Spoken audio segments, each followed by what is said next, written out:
So my mother is a sadistic monster. Behind her mask, she gets pleasure from my suffering. And she's a hypochondriac. You know, today she was saying how because of a colonoscopy, she was hemorrhaging and dying. And it's like the boy who cried wolf. It's kind of like, oh yeah, sure, you're dying.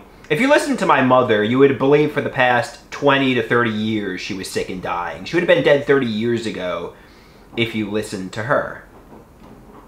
You know, and obviously she's not. She's still alive and kicking, and I realize she's pushing 70, but, you know, somebody says, try to be more empathetic with my mother. Try to appreciate my mother, but she's not empathetic with me. She couldn't care less if I got sick. She couldn't care less if I got cancer. She couldn't care less if I died.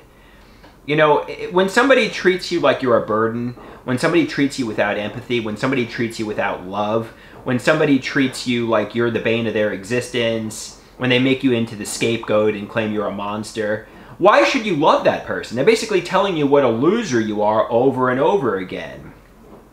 So why should I listen to my mother cry about her supposed hemorrhaging from the colonoscopy and say, oh, poor mom, I feel so bad for you? No, fuck her. She couldn't care less about me. She made my life terrible, you know? And I know they say take accountability and maybe try to repair the relationship with your mother. Try to have a relationship with your mother that's more warm and loving, and because it would make the household more pleasant to live at.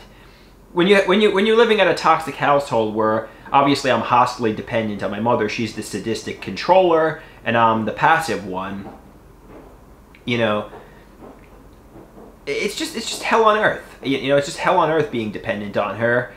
And I don't know. I guess the point is, you know, people are telling me, be more empathetic, she's pushing 70, maybe she is hemorrhaging. No, it's like the boy who cried wolf.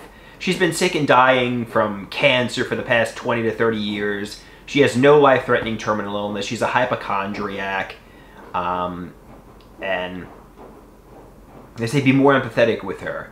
Try to repair the relationship. Try to listen to her and empathize with her. When somebody is abusive to you, when somebody is a sadistic monster to you, when somebody doesn't care if you get cancer, why should you care if they get cancer? You know, I mean, obviously they say when your mother gets older and passes away, you're going to be up shit's creek without a paddle. You're financially dependent on her. She's providing you with food, water, shelter, a house to live at. When your mother dies, you could potentially be homeless or in the psychiatric hospital. Fair enough. But she doesn't treat me with love. She emotionally neglects me. And, you know, and in a lot of ways, I'm angry at my mother. I'm like, treat me with love. Give me a hug. You know, intervene when I'm self-sabotaging. Do something.